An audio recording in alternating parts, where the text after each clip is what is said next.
Hi, it's Andy. Hi, it's Dave. Hi, it's Kirk. Welcome to the A.D.K channel. On today's video, Andy and Kirk have no idea what is coming. I do, because I pressed the play. We will be pausing it, we'll be stopping it to talk about it during the song. So without further ado, let's get started.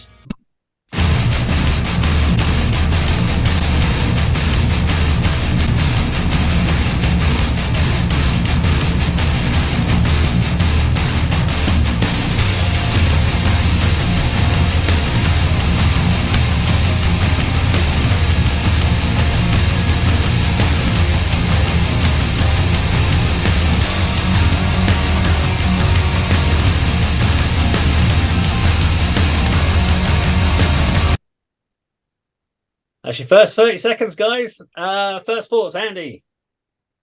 Yeah, love the opening riff. Very simple. Gets you into the song. Again, like the look of it. Very minimal lighting. I like that, and I would be continuing to watching and listening. I like the fact that this riff is just building. And the bass sounds great. You got this nice, big, weighty bass sound. Drums, great sound, great production, and it feels like it's building to something very cool. I'll be disappointed if it doesn't go somewhere. Yeah, same. If it builds, and then they just go boom, and then just let it fade out, and then go to some clean guitar or something, that will piss me off completely. But if it goes really heavy and then just really drops, and you have a massive drop in it or something like that, that'll be kind of cool. But we'll see. Kirk? That intro, if we didn't have a visual of the band in front of us, could lead to new metal, it could lead to death metal, could lead to a thrash song. It's only because I've seen the guitar player who's a spitting image of A.D.K from My Day and Bride that I know I'm going to guess that this is going to go into melodic death metal territory, because there was a second guitar playing, I think, a harmonizer pedal. They were certainly playing some high registered notes there to go with that. But yeah, I agree. Great way to build up tension. And this is just a classic technique in all guitar music, isn't it? Especially heavier forms like rock and heavy metal. And anyone want to take a guess at the band? It's going to be heavy because he looks like Andy from My Dying Bride. Is that what you say? No, it's not gonna be like a Slipknot type song just because of the way the band look. I think that's what I was trying to say. Did you say guess who it is, Dave? Yeah. Do you have any ideas? Not at this stage. No, Kirk? I wouldn't want to guess and make a fool of myself at this stage. Okay, fair enough. Let's keep going then.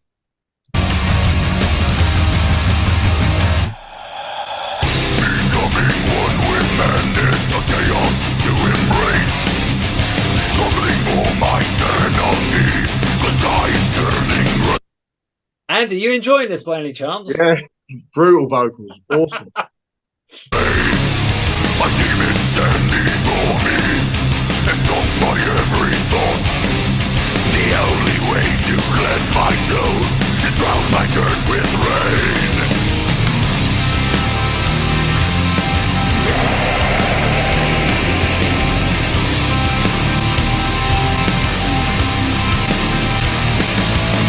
Water now engulfs me, it burns my sins away. Enemy preys upon my flesh as darkness burns the sky. Service drifting further, taken from my sight. The only way to cleanse my soul is drown my dirt with rain.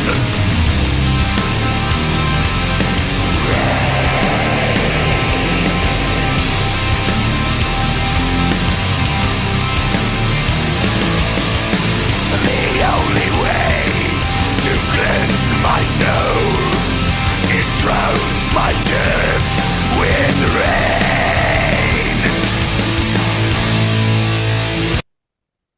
Was there a bit there where he was like, the only way to cleanse my soul? No, Lord. I know this is. Tell us.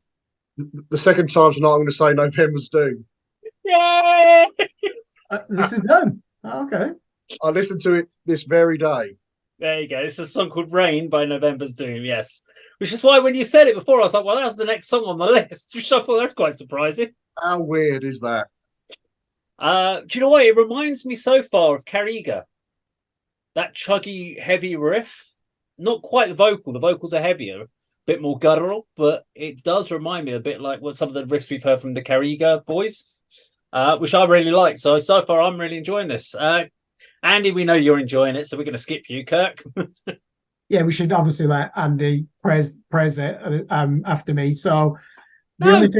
only thing that I'd be disappointed by, if this was a Carcass song, would I be happy with the quality of the riffs? And the answer is no. Mid-tempo chugging, it doesn't quite do it for me, but I've got to say the vocals are some of the best I've heard in the business. Even though they're so low in the mix, you can hear with great clarity every word that he's saying. That's one of the hardest things to do in extreme metal if you're using those harsh vocals. So they're relying on him a lot in this song, and they're right at the forefront of the mix. But Greg, I really like the instrumental bridge leading into that chorus as well. You know, where the second guitar comes in playing a clean. Yeah. Is it an arpeggio? And there's like some really slow, unnerving pitch bend in there as well. So the great musicians. I mean, I want to know where this song goes. Definitely got me interested in where it might go. But Andy, come on, give us your thoughts on this so far. Well, so I've got 1 or 2 albums from this band, and they are very accomplished musicians. This is why I thought Daylight Dies, who we reviewed the other day, were you know, this particular band, and the musicianship, sort of the very sort of intricate guitar parts. This is sort of quite sort of straightforward in composition to their usual stuff, to be perfectly honest with you. And it's just really, really spooky. That also I've got a couple of albums, but I just downloaded this is November's Doom Essential playlist on Spotify, and this is almost one that sort of stood out as being slightly different, you know, and more memorable, because it is, you know, moving away from the usual Death Doom to almost this Chris Barnes, George Fisher kind of vocal delivery, which not quite as extreme as that in the rest of their material. But yeah, you know, very, very big fan of this band, and hoping to get into more of their stuff, other than just a few albums I've got. But yeah, good track. Let's run it to the end and see what we think for the rest of the song.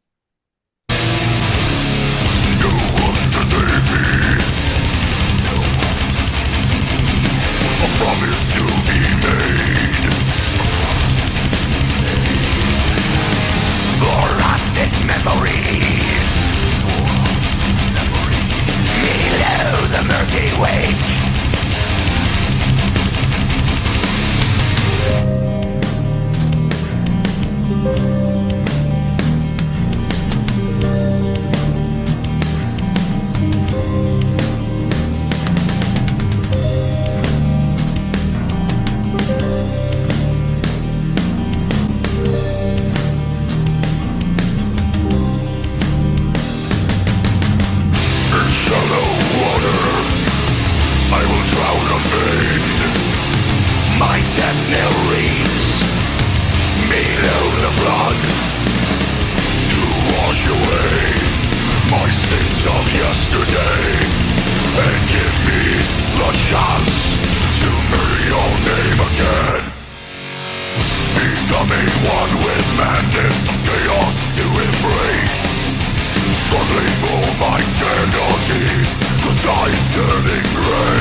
Okay, there we go. So November's Doom, and the song was, of course, Rain. So let's just go around the rooms on our final thoughts on this track then. Andy, you've obviously covered a lot, but...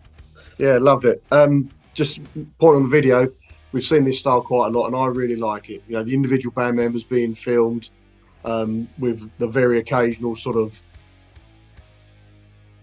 other shot. You know, there's the sort of girl creature with wings. You know, it wasn't overdone, and so you've got to then think, oh, what's the storyline behind this? Which is something you look at. Just the occasional sort of alternative shot to the band performing, and yeah, really enjoyed the song and great video to accompany it.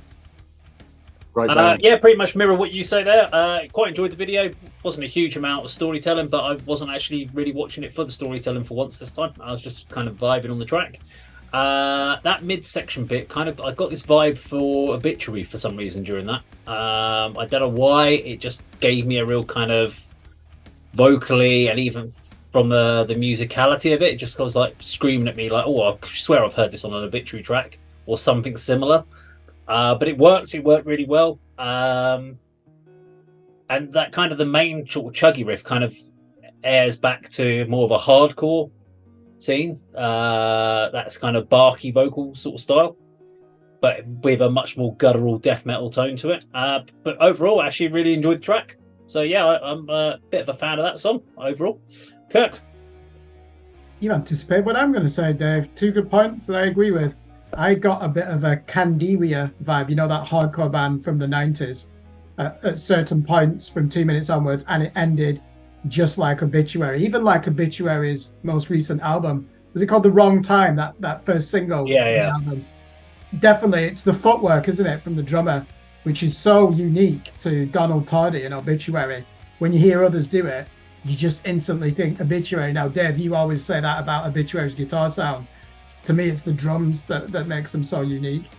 Again, that was quite a complex song. So, Andy, you're saying, compared to the others, this is a bit more straightforward. But I thought that, I like the subtlety of how it was complex. I've just checked. It's from a 2007 album called The Novella Reservoir, and it's track number 1. Because I was intrigued. I knew it wasn't a contemporary song, but I couldn't quite place it. So yeah, 2007. Again, another band that I've not even heard the name, so I'm not familiar with these. And I'm just going to repeat what we've all said. I would definitely check this out. The vocals are just so strong in this band, and I could easily get through an album just for the vocals alone. And it's such a difficult technique to replicate the way that he's done it. So yeah, and with 2 guitars plays in the band, I know there's going to be a lot more texture and probably a lot more experimentation without being radically avant-garde at the same time. So I'd definitely be looking forward to listening to some of the albums in this band's discography. Okay. There you go. Well, if you like this video, please do like, share, and subscribe, and we will see you on another video sometime very soon. Take care.